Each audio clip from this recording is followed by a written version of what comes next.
I want to be upfront about something. I'm not the kind of person who believes in ghosts. I never have been. I grew up in a house where my father called ghost stories entertainment for people who don't read enough, and I carried that with me into adulthood. I was a software engineer. I worked with data. I trusted what I could measure and verify and reproduce. That's what makes what happened in the apartment on Clearwater Drive so difficult to talk about. It was a Wednesday in January when I moved in. The place was a third-floor unit in a building from the early 70s. Brick exterior, narrow hallways, the kind of carpeting that had probably been there since the building opened. I didn't care. The rent was fair. The commute to my office was 20 minutes on a good day. And I was coming out of a bad year that I didn't want to think about. I needed a place that was mine. Somewhere I could close the door and breathe. The first few weeks were fine. Better than fine, actually. I slept well. I cooked my own meals for the first time in years. I set up my desk near the window that faced the parking lot and worked from home 3 days a week. Nothing about that apartment felt wrong. The sound started on a Tuesday night in late January. I was sitting at my desk around 11 in the evening, finishing up something for work. The building was quiet. My upstairs neighbor, a woman in her 50s who I'd met once in the stairwell, had gone to bed hours earlier. The hallway outside my door was still. And then, underneath all of that silence, I heard something. It wasn't a noise exactly. That's the best way I can describe it. It was more like a pressure, a low, heavy vibration that I felt in my chest before I understood that I was hearing it at all. It was the kind of sensation you get standing too close to a subwoofer, that deep thrumming that bypasses your ears and goes straight into your bones. Except there was no music. There was no obvious source. I sat, very still for a moment. Then I told myself the building had old pipes. That was it. I'd read about that. Old buildings made sounds. I went to bed. But the next night it happened again.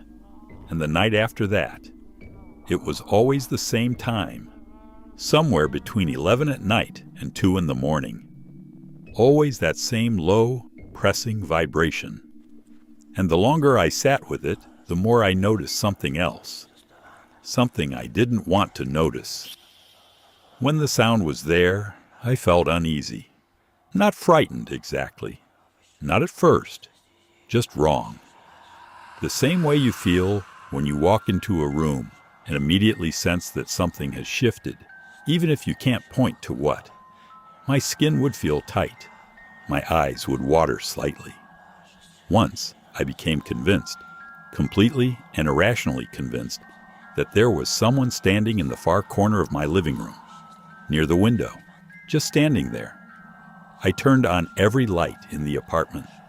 There was nobody there. Of course there wasn't. I knew that. But I didn't go back to the living room that night. After about 2 weeks of this, I started doing what any rational person would do. I looked for explanations. I checked whether my upstairs neighbor had a new appliance or piece of equipment that might be generating low-frequency noise. She was polite about it, but confused. She hadn't changed anything in her routine. I called the building manager and asked about the HVAC system. He told me it had been recently serviced and should be running fine. I downloaded a decibel meter app on my phone and left it running through the night. In the morning, it showed nothing unusual. The readings were normal, but the feeling was not. By the 3rd week, I'd started doing research. I wasn't proud of it, sitting at my desk at midnight, searching for explanations instead of sleeping, going down rabbit holes I'd have laughed at a month earlier.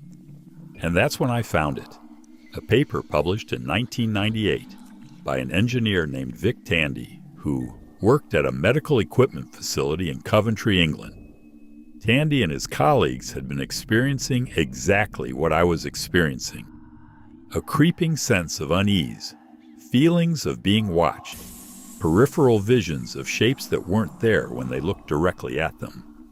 He eventually traced all of it to a standing wave of infrasound produced by a new extraction fan in the lab. Infrasound. Sound below the human hearing threshold of 20 hertz. You can't consciously hear it, but your body responds to it. Your eyeballs vibrate at a frequency close to 18 hertz, and when they're exposed to infrasound at the right level, they produce visual disturbances. Shadows in your peripheral vision, figures that vanish when you turn to look at them. I read that paper 3 times.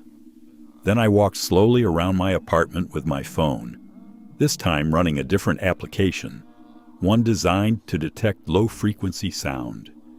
Near the window in the living room, the corner where I had thought I had seen, the shape, the reading spiked. 18.4 hertz.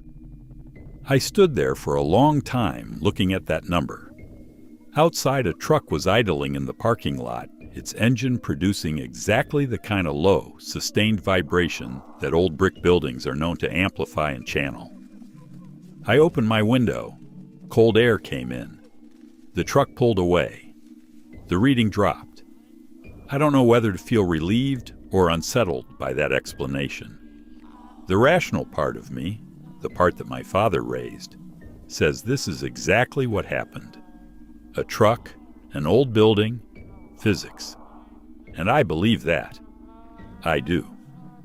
But here's what I can't fully explain away. On the last night it happened, before I figured out the source, I was sitting in the living room at midnight, and the feeling was worse than it had ever been. The pressure in my chest was heavy enough that I had put my hand there, as if I could push it away. My eyes were watering, and I looked at the corner of the room, the far corner near the window, and I didn't just sense a shape there. I saw one. It was dark and approximately the height of a person, and it was standing very still. And then it was gone, just like that. The truck outside shifted gears and pulled out of the lot, and the vibration in the building dropped, and the figure was simply not there anymore. I know what science says. I believe what science says. What I can't fully reconcile is what happened the morning after I found the source. I woke up to find my front door unlocked. Not open, just unlocked. I lived alone. I was certain I had locked it before going to bed, the way I always did. The way I'd done every night since moving in. I stood in the entryway for a long time looking at the deadbolt, which was clearly in the horizontal position. Unlocked.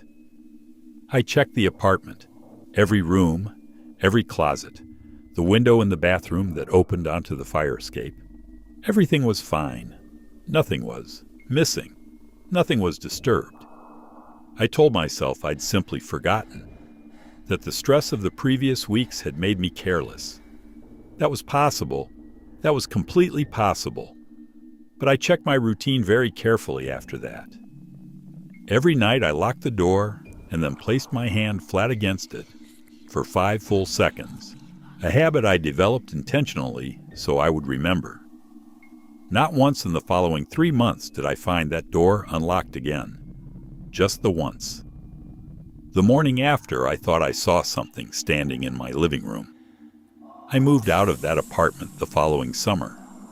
Not because I was afraid to stay. I told myself that. The lease was up and I'd found a better place closer to the office, and the timing simply made sense. That's all it was. I just wish I hadn't seen it at all. My daughter started talking to the wall when she was 3 years old. I know how that sounds.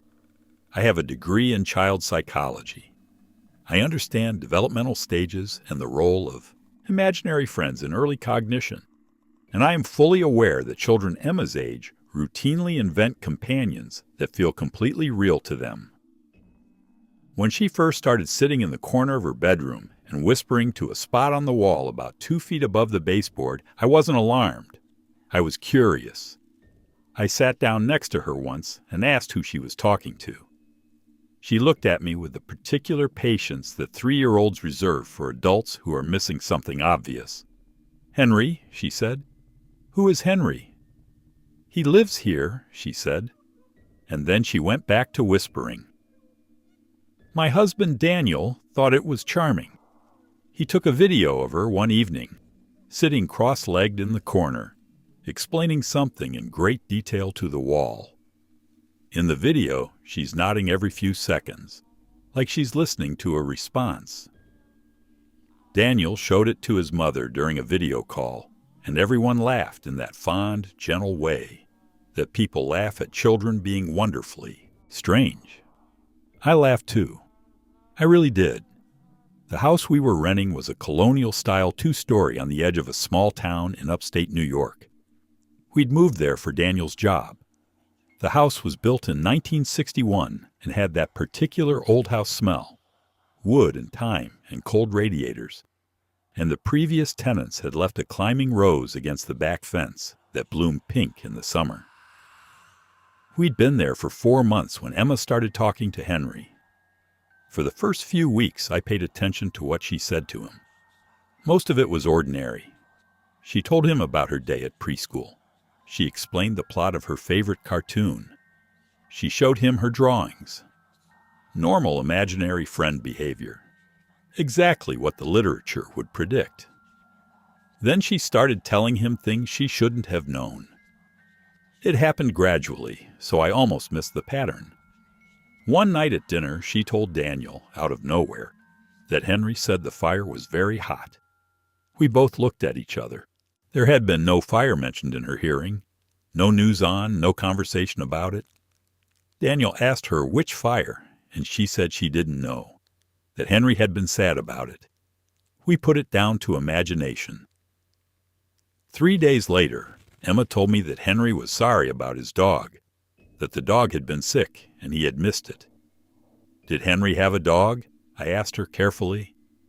He had 2, she said, but one went away before the other one. I told myself this was random. Children say strange things.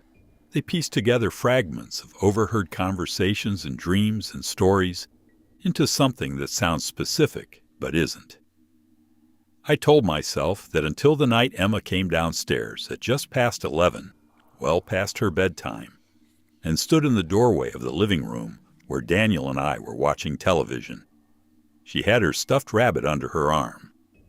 Her expression was serious in the way that children's faces are serious when they are passing along a message. They don't fully understand. Henry says his wife's name was Margaret, she said. He wants you to know in case you find her picture. Daniel and I looked at each other. Okay, sweetheart, I said. Thank you. Now let's get you back to bed. I didn't sleep well that night. The next morning, after dropping Emma at preschool, I drove to the county records office. I'm not sure what I expected to find. I told myself I was just being thorough, just satisfying a professional curiosity about my daughter's imaginative life. The records clerk was helpful and found the property history for our address without any trouble. The house had been owned by one family for most of its history, a couple who had purchased it in 1963. The husband's name was Henry. His wife's name was Margaret. Henry had died in the house in 1987. There had been a fire in the garage, not in the house itself, but on the property. His wife had sold the house 2 years after his death and moved away. The record didn't say where. I sat in my car in the parking lot of the county records office for a long time. The heat was on and the windows were starting to fog at the edges. I kept thinking about what Emma had said, about the fire being hot, about the dog, about the name Margaret. I called Daniel from the car. I told him what I'd found. He was quiet for a moment, and then he said something I've thought about many times since. She's 3, he said. She couldn't have known any of that. We moved out 4 months later. Not because we were frightened exactly. More because something about staying felt wrong in a way I couldn't name professionally or personally. Emma cried the day we left. She stood in the doorway of her bedroom for a long time, looking at the corner. On the way out, she waved at the wall. I didn't look back at it. I should tell you I wasn't tempted to. But that would not be true. There is one more thing I haven't mentioned, a detail I've turned over many times without knowing what to do with it. About 2 weeks before we moved, I was cleaning Emma's room while she was at preschool. I was stripping the bedding and wiping down the baseboards, doing the kind of deep clean you do when you're preparing to leave a place. And in the corner, her corner, the corner where she always sat when she talked to Henry, I found something I hadn't put there. It was a small photograph, black and white. It had slipped behind the baseboard where the wall met the floor, tucked in the narrow gap there as if it had been placed deliberately. I had to use a butter knife to work it free. The photograph showed a man and a woman standing in front of a house. The house was clearly ours. I recognized the roof line, the particular shape of the front porch railing. The couple was dressed in the clothing of the early 1960s. The man was tall with dark hair. The woman beside him was smiling at the camera.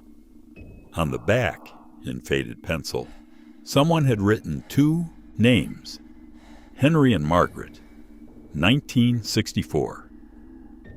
I sat on the floor of my daughter's room for a long time, holding that photograph. Emma's stuffed rabbit was in the corner. The afternoon light came through the curtains and fell across the baseboard in a long, pale strip. I never told Daniel about the photograph. I'm not sure why. Some things feel like they belong to a space between people, between the living and whatever else might persist after them.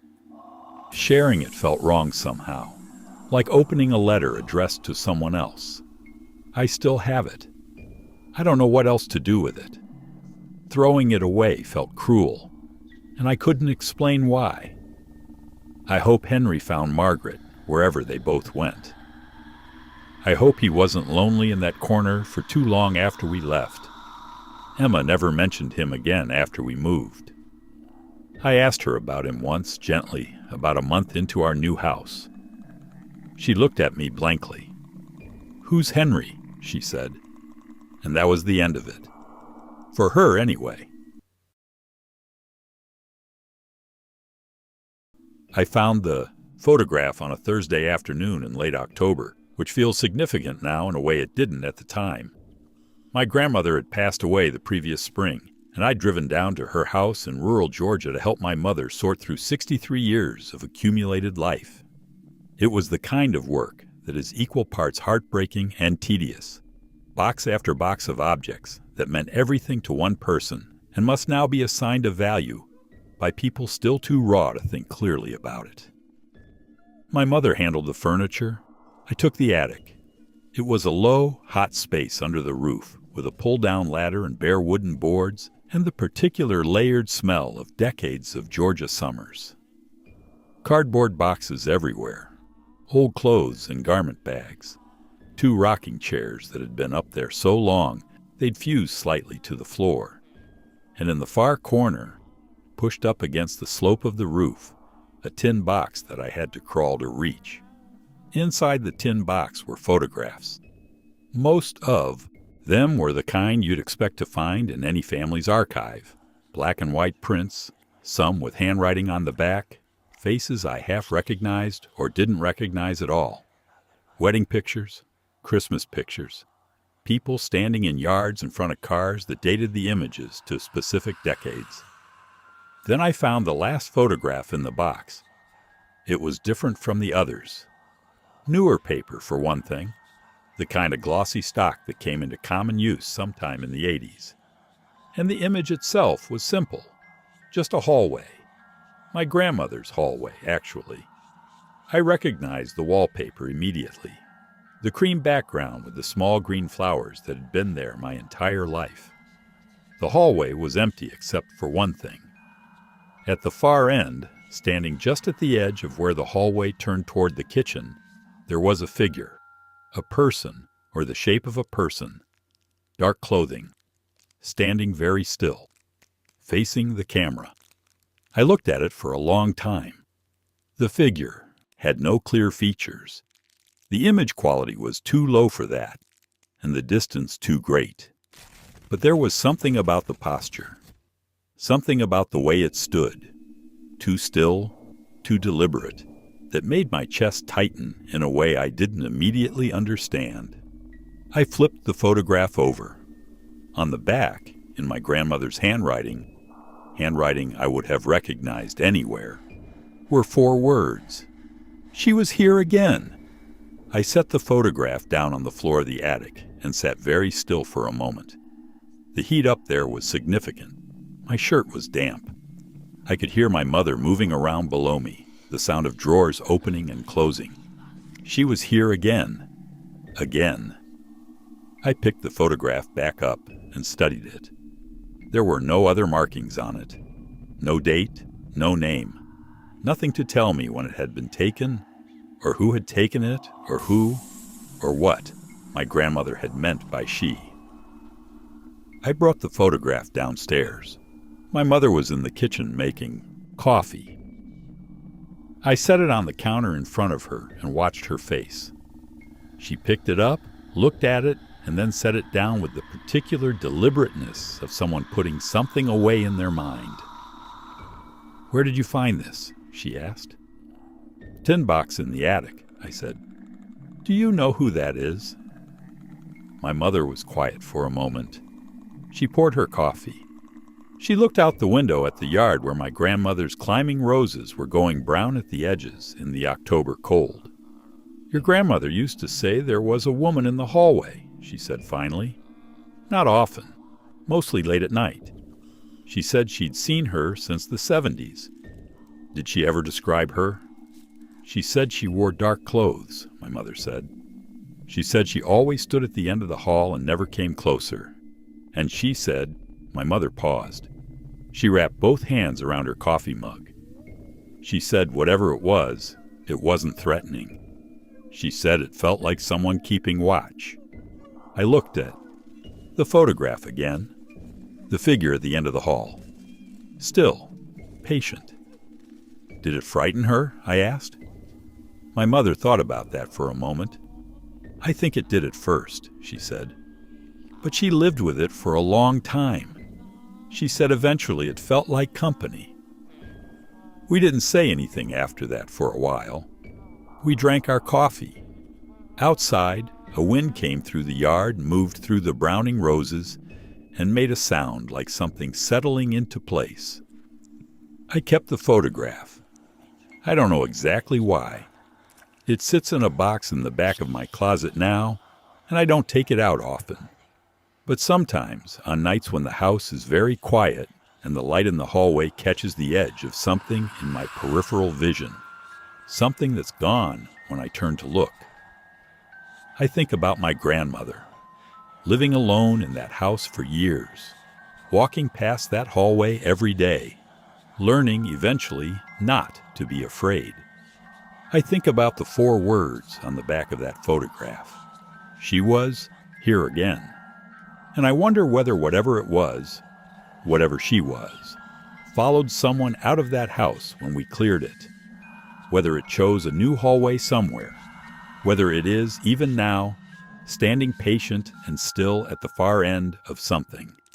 Watching. Keeping watch. I check my hallway before I go to bed now. Every night. Not because I've seen anything. Just to be sure.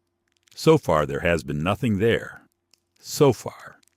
But I want to tell you something that happened 2 weeks after we cleared out my grandmother's house. Something I haven't told anyone, including my mother. I was home alone on a Sunday night. My husband was traveling for work. The house was quiet in the particular way that houses get quiet when you live in them long enough. Every small sound identifiable. Every settling creak familiar. I knew that house the way you know something you've lived inside for years.